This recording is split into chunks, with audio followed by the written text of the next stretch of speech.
Lettre de Madame de Volanges à Madame de Rosemonde. Madame de Merteuil, en arrivant de la campagne avant-hier jeudi, s'est fait descendre à la Comédie Italienne où elle avait sa loge.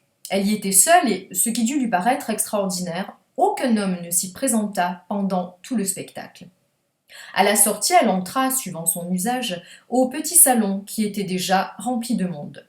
Sur-le-champ, il s'éleva une rumeur, mais dont apparemment elle ne se crut pas l'objet. Elle aperçut une place vide sur l'une des banquettes et elle alla s'y asseoir. Mais aussitôt, toutes les femmes qui y étaient déjà se levèrent comme de concert et l'y laissèrent absolument seule. Ce mouvement marqué d'indignation générale fut applaudi de tous les hommes et fit redoubler les murmures qui, dit-on, allèrent jusqu'aux huées. Et maintenant, voici la lettre qu'aurait écrite Madame de Volanges à Madame de Rosemonde si Choderlos de Laclos s'était montré un peu plus clément avec la marquise de Merteuil.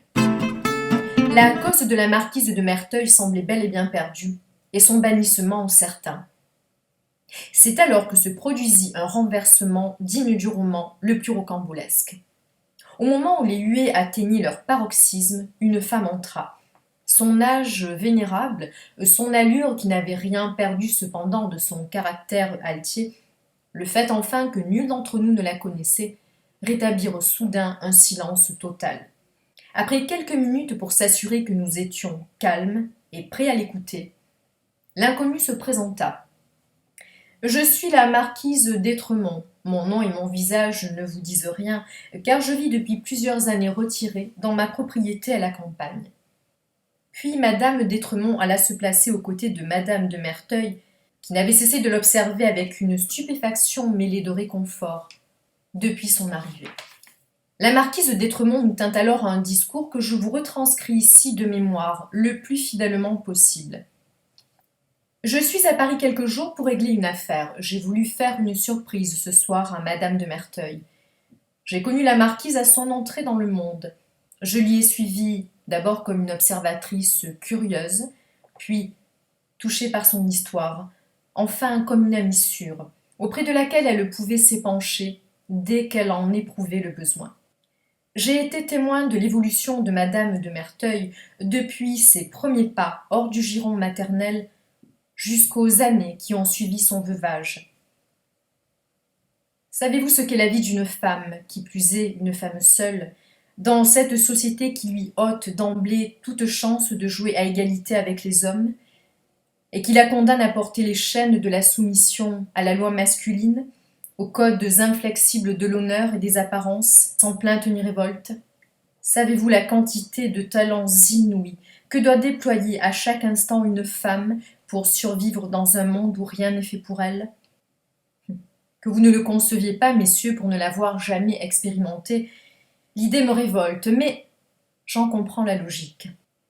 Mais vous, mesdames, vous les sœurs d'infortune de cette femme qui se tient là, devant vous, cette femme qui n'a eu, pas plus qu'aucune d'entre nous, le choix des armes dans ce combat plus qu'inégal. Vous, mesdames, vous savez ce qu'elle a dû endurer et les motifs de la dureté qu'elle a dû choisir comme ligne de conduite. Alors, regardez-la, je vous prie, avec davantage de compassion. Quand Madame d'Étremont eut terminé, les visages, surtout ceux des femmes, exprimaient la honte, mêlée au regret de s'être montrée inflexible à l'égard d'une de leurs semblables. Un détail nous frappa et acheva de nous faire basculer du côté de la marquise de Merteuil que nous avions omis l'instant d'avant.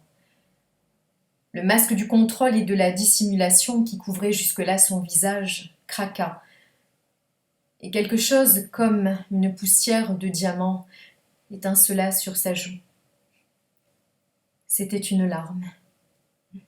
Ne l'aurais-je point vu de mes yeux que je n'y aurais jamais cru. Voilà, ma très chère amie, les nouvelles qui ont agité et ému Paris cette semaine.